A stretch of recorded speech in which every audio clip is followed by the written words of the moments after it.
สบายดีปัจจุบันนี้ครับเจ้าอยู่ซินแวนบิสพาร์คเนาะที่เมืองลาพอร์ตรัฐเท็กซัสประเทศสหรัฐอเมริกากับพาหลาน3คนมาลินหลาน3คนนี่ก็เป็นลูกของลูกสาวกบ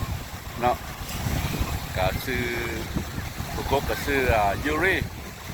ผู้ที่2ก็ชื่อเคลลี่ผู้ที่3ก็ชื่อโชยี่เพราะว่าบ่ได้เล่นน้ำหลานนี่ก็ประมาณ6เดือนหลังจากไปอยู่ประเทศลาวมาเนาะใช้โอกาสนี้พาหลานที่เลย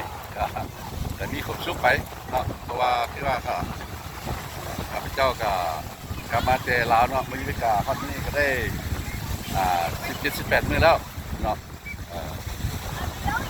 17-18 มื้อแล้วก็ขึ้นหาหลานก็ได้พาหลานลินเนาะพาหลานลินก็ยังบ่ลึงนอนเทื่อยังบ่ลึงนอนเทื่ออันนี้ก็เป็นภาคเนาะก็มีทะเลน้ำเนาะเป็นบ่อนที่ว่าผู้คนมาเล่นหลายกันก็เป็นบ่อนที่ผู้คนเนาะมาใช้เวลากับครอบครัวอยู่นี่ก็สิมีแบบว่าhouse beach เนาะเป็นที่ว่าแค่ในเซาแถวนี้เนาะท่านสามารถมาเซาได้แล้วก็สิมีทะเลน้อยๆอยู่แคมป์สวนสาธารณะเนาะเขาเจ้าเอิ้นว่าเป็นสวนสาธารณะคือว่าbeach park เนาะ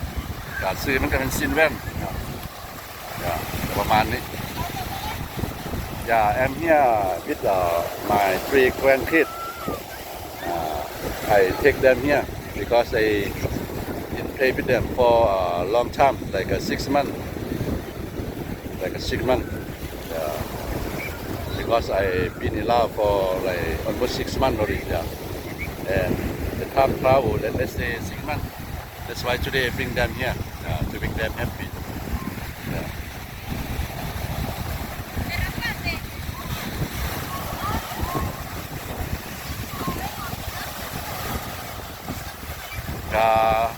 Windy windy ลมนะพี่น้องเด้อลมนะลมหลาย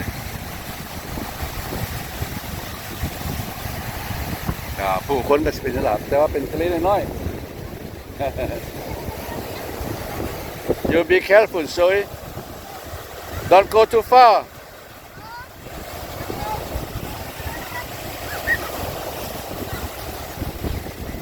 Don't go too far, right?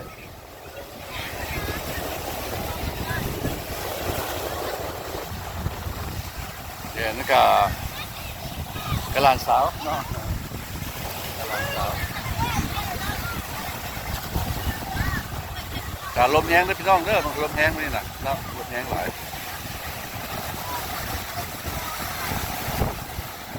You can't go too far, right? It's windy.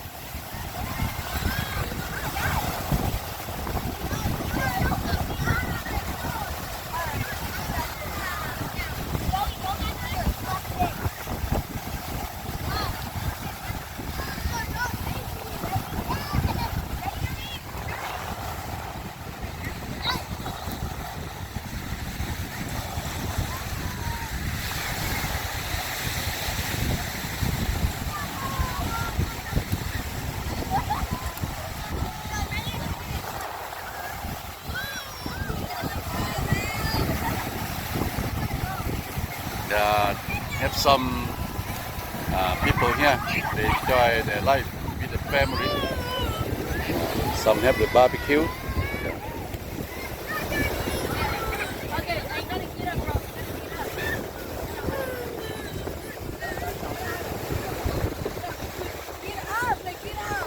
They have the parking up there and beach house. You can connect them if you want to spend night over here. They have the playground for the kids too up there.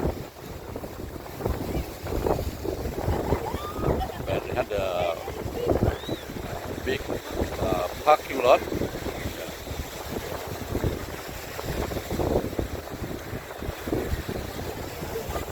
and you can feed the bird here also as well. If you have some food, you can feed the bird. Be fun. I already feed earlier. Yeah. On another clip. ประมาณนี้นะพี่น้องเนาะมวนดีสำหรับเด็กน้อยแต่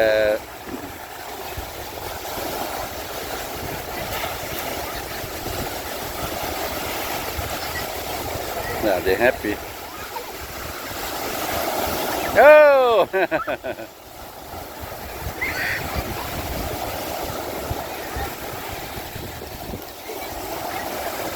yeah my three grandkids for my first daughter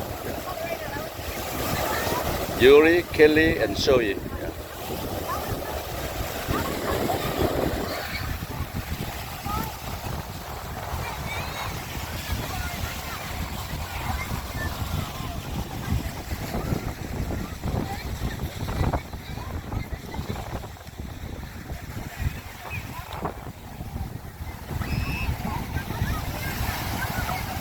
นะอยู่นี่ก็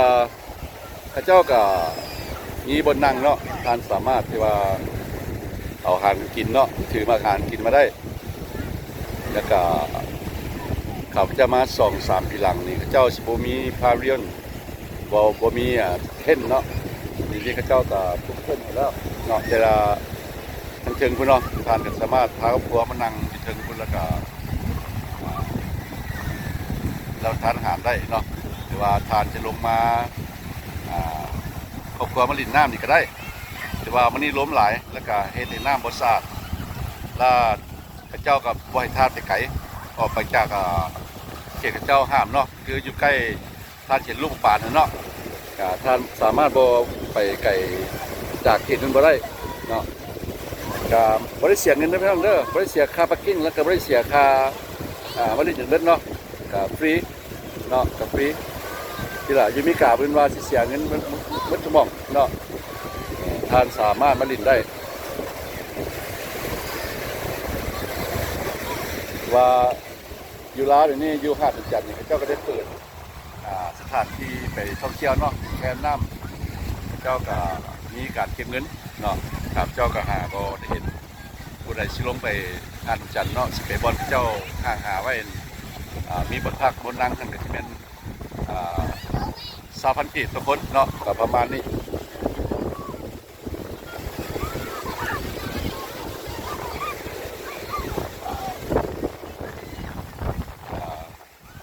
ทุกสิ่งทุกอย่างเจ้ามีเนาะทั้งเชิงมีบอลเด็กน้อยลินเนาะมีบอลเด็กน้อยลินเจ้าก็จะมีพาวิลคือบอลยูล่ะแล้วก็จะมีเงินบิชเนาะเงินทะเลทานสามารถที่ว่ามาเซาได้เนาะข้างคืนเนาะกับวันนี้แล้วก็เจ้าก็จะมีเต้นมีเงินน้อยเนาะอยู่ทางเชิงพุ่นท่านก็สามารถนำพาครอบครัวมานั่งแล้วก็รับทานอาหารเนาะแล้วก็มาลินทะเลได้เนาะทะเลน้อยแล้วก็ลงไปอาบน้ำได้อาบน้ำได้เนาะไปอาบน้ำแล้วก็อย่าไปไกลวงมาป่านหันเนาะการน้ำก็ไม่สะอาดไปเลยเพราะว่าล้มธรรมดาน้ำจะเขียวงามเนาะราทานมาสามารถมาตึกเบ็ดได้เป็นขัวเชี่ยวยาวไปเนาะทานสามารถมาตึกเบ็ดนี่ได้แต่เราไม่เป็นกระคดปราบเจ้าเรียบไปนี่ขัวก็ที่ว่าอยากเก๋เนาะเพราะว่าบางทีก็มีสตอมเข้ามุสตันเนาะมีพายุก็ขัวก็เก๋ไปแม่เราเดียวไปไกลเนาะขัวเก๋ก็ลินได้จากดูตรงนี้เนาะประมาณนี้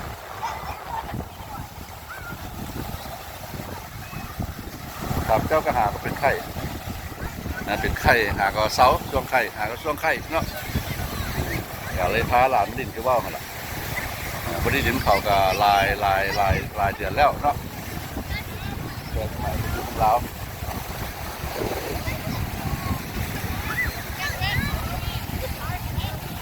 เจ้าก็จะมีสถานที่ว่า เอิ้นพาวิยนเนาะทานสามารถมาเซาเขาเจ้าแล้วก็เฮ็ดดอกเฮ็ดแจวได้เนาะแล้วก็เฮ็ดงานเบิร์ธเดย์บ่ว่างานวันเกิดได้เนาะประมาณนี้ก็เป็นสถานที่ที่งาม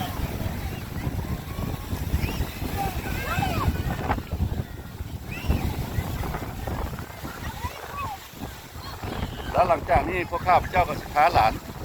ไปรับทานอาหารอีกคนนึงเนาะสิเป็นบ่อนขายเครื่องทะเล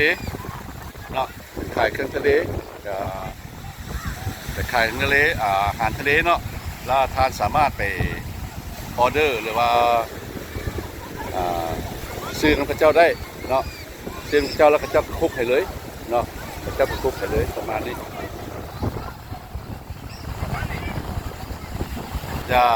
over there is the same here. Yeah. They got like another place over there. Yeah.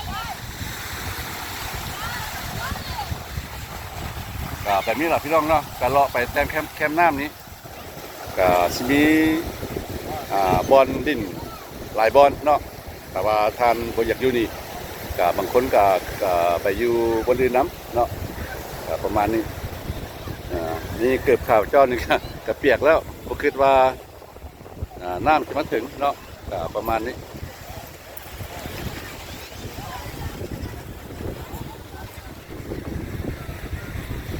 เขาเอิ้นว่าซินแวนบิชพาร์คโอเคอยู่เมืองลาพอร์ตรัฐเท็กซัสประเทศสหรัฐอเมริกาก็ออกจากบ้านข้าพเจ้าประมาณชั่วโมงนึงเนาะประมาณนี้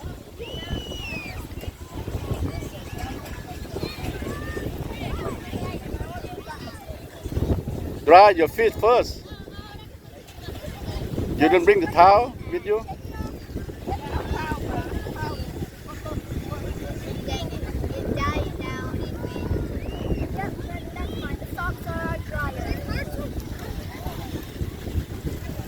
So show you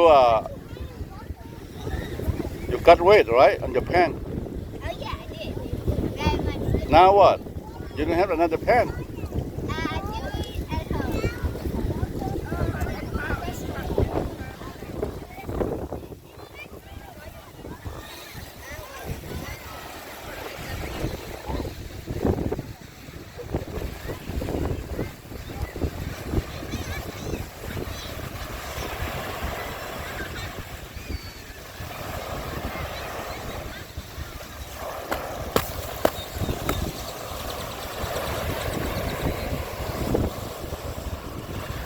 ลมแห้งนะพี่น้องเด้อลมแห้งทานเป็นขึ้นทะเลเนาะ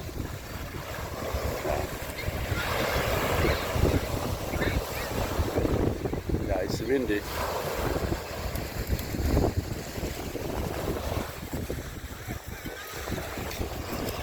I only got weight on my shoe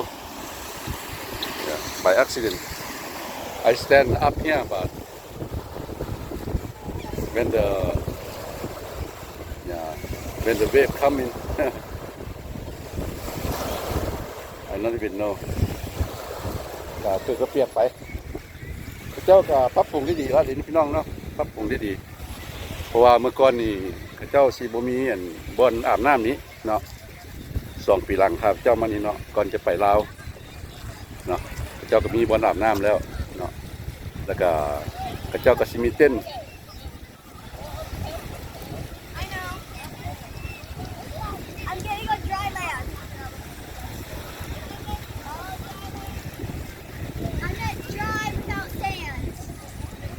So you are okay now? No sand on your shoe?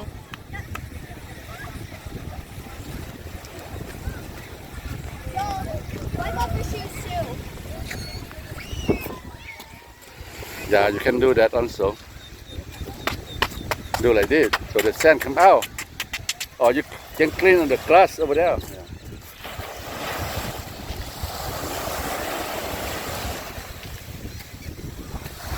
เนาะคือว่าล่ะท่านสามารถม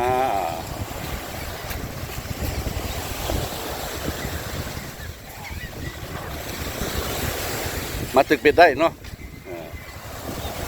มาตึกเบ็ดก็ได้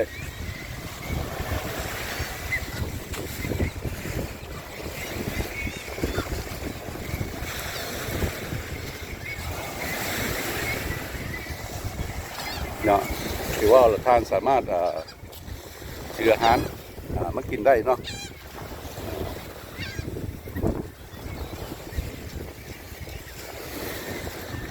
ก็สินคนมาตึกเบ็ดเนาะ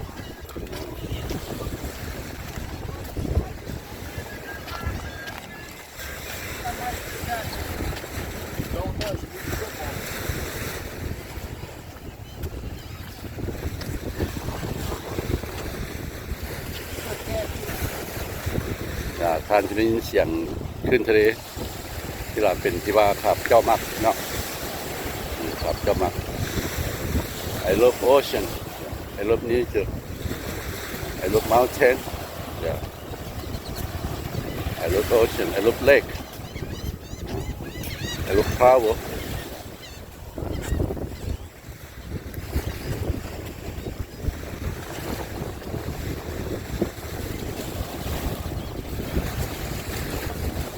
Oh, this broke, yeah. This bridge, it's broke. ขัวบนซีเบสนี่ขัวบนซีเบสนี่เพเจ้าบ่อยไปแล้วเนาะเพแล้ว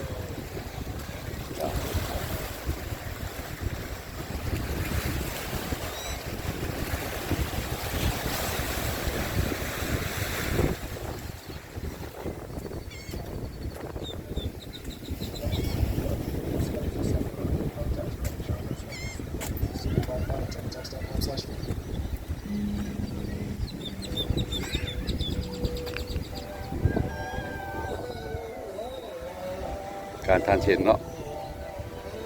นี่ก็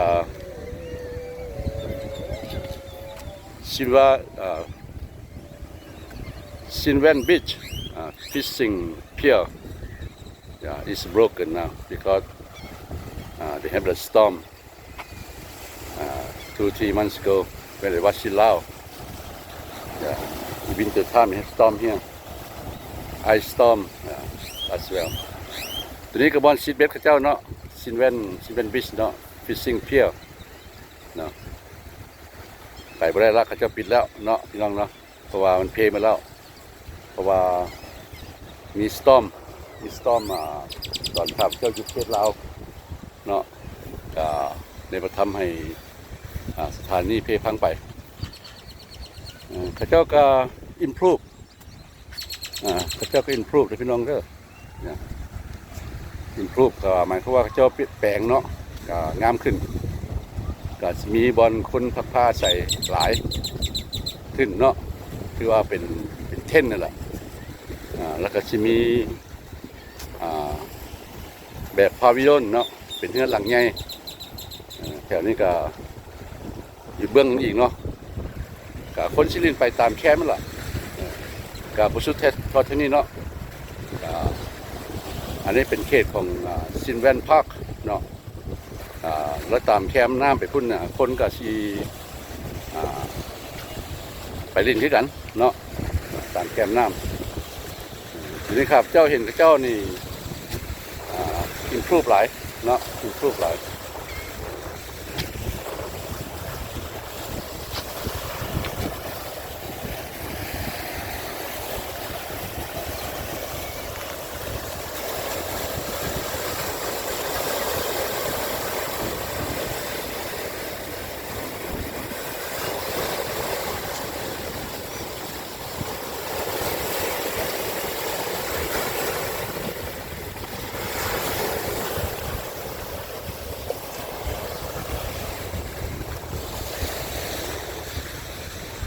บางนี้ก็สิมีผู้คนหลายกันเนาะทานเส้นบางคนก็นั่งอยู่เชิงพุ่นก็มีเต้นให้เบิ่งเนาะเต้นให้อยู่เนาะบ่ให้เบิ่ง ก็เบิ่งได้ ก็สิมีบอลลินวอลเลย์บอลเนาะเป็นมีลินวอลเลย์บอลเนาะแล้วบางคนก็บ่ลินน้ำก็มานั่งกินข้าวกับครอบครัวถืออาหารมาบางคนก็เอาบาร์บีคิวมาปิ้งเนาะแล้วก็ทานสีเหลียวขึ้นไปถึงพุ่นก็มีเงินน้อยทางลุมนี่ก็เป็นกับผู้คนก็มาลิ้นหั่นล่ะเนาะบางคนก็อาบน้ำอยู่เบื้องนี้ครับพุ่นล่ะถึงสุดไปพุ่นล่ะประมาณนี้ เนาะ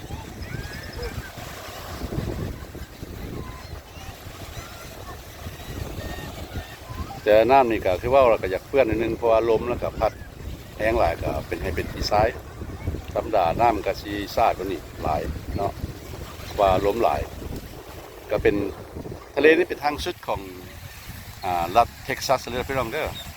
ก็บ่ไกลจากกาเวสตันเนาะอันนี้เป็นลาพอร์ตเนาะเป็นลาพอร์ตกับทะเลอยู่ฮุสตันหั่นอยู่กาเวสตันเป็นทางสุดเลยอันนี้ก็ทะเลเดียวหั่นล่ะก็มาแต่กาเวสตันหั่นล่ะเนาะก็สิกว้างขวางไปหมดพุ่นล่ะประมาณนี้ครับเจ้าก็สิบ่สามารถที่ว่าย่างไปจนสุดทะเลนี่ได้ เพราะว่าครับเจ้าก็สิมีวันหนึงอีกพาหลานไปเนาะก็ไปรับประทานอาหารเนาะก็ประมาณนี้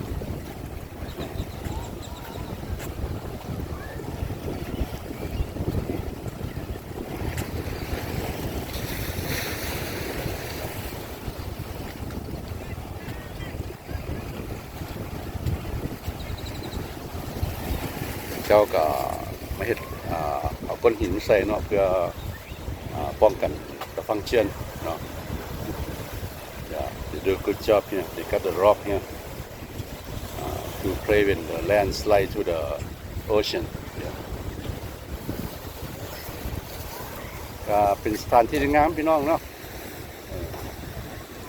นี่ก็นี่ก็สิพากันไปแล้วล่ะเนาะก็สิพากันไปแล้วแต่ว่าสิพาหลานสาวไปกินข้าววันนี้นะก็สิไปบนนึงอีกเนาะYeah.